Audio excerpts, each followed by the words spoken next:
Hello and welcome! In this video, we'll be covering a recommender system technique called collaborative filtering. So let's get started.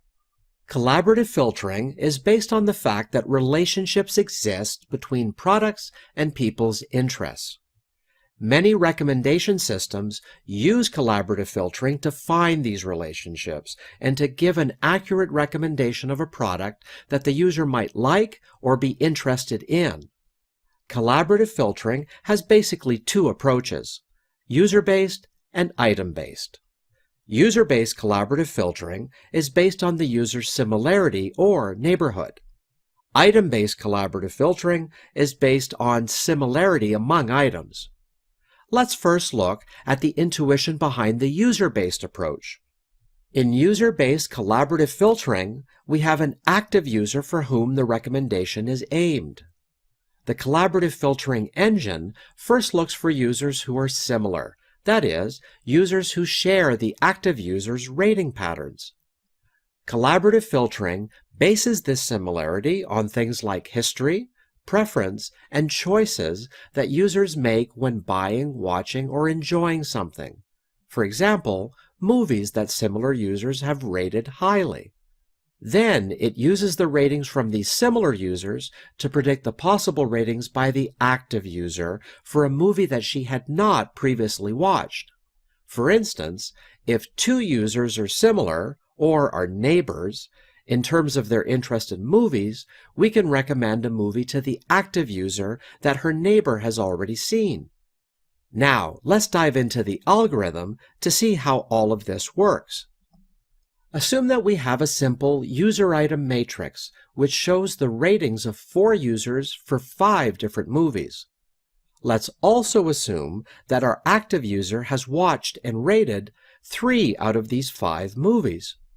Let's find out which of the 2 movies that our active user hasn't watched should be recommended to her.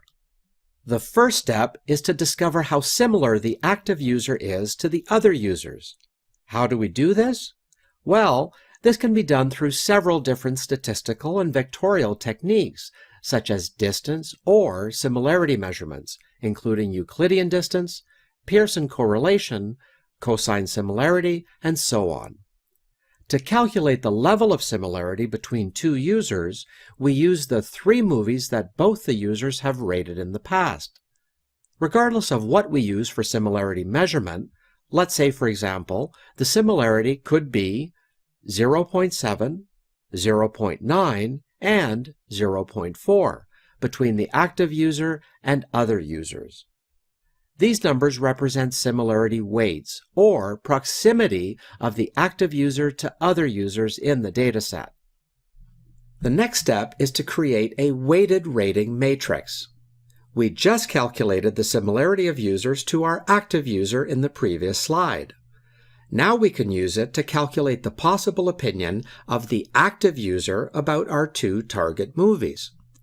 This is achieved by multiplying the similarity weights to the user ratings. It results in a weighted ratings matrix, which represents the user's neighbor's opinion about our 2 candidate movies for recommendation. In fact, it incorporates the behavior of other users and gives more weight to the ratings of those users who are more similar to the active user. Now we can generate the recommendation matrix by aggregating all of the weighted rates. However, as 3 users rated the first potential movie and 2 users rated the second movie, we have to normalize the weighted rating values. We do this by dividing it by the sum of the similarity index for users. The result is the potential rating that our active user will give to these movies based on her similarity to other users. It is obvious that we can use it to rank the movies for providing recommendation to our active user. Now, let's examine what's different between user-based and item-based collaborative filtering.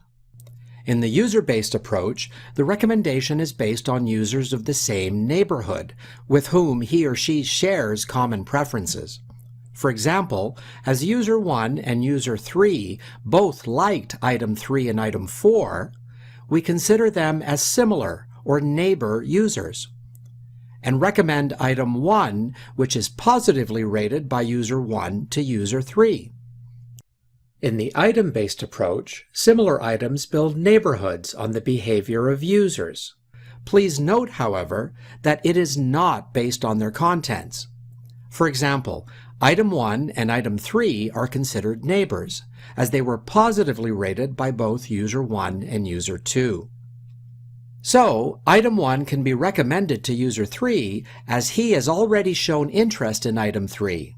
Therefore, the recommendations here are based on the items in the neighborhood that a user might prefer. Collaborative filtering is a very effective recommendation system. However, there are some challenges with it as well. One of them is data sparsity. Data sparsity happens when you have a large data set of users who generally rate only a limited number of items. As mentioned, collaborative-based recommenders can only predict scoring of an item if there are other users who have rated it. Due to sparsity, we might not have enough ratings in the user item dataset, which makes it impossible to provide proper recommendations. Another issue to keep in mind is something called cold start. Cold start refers to the difficulty the recommendation system has when there is a new user, and as such, a profile doesn't exist for them yet. Cold start can also happen when we have a new item, which has not received a rating. Scalability can become an issue as well. As the number of users or items increases and the amount of data expands, collaborative filtering algorithms will begin to suffer drops in performance simply due to growth in the similarity computation. There are some solutions for each of these challenges, such as using hybrid-based recommender systems, but they are out of scope of this course. Thanks for watching.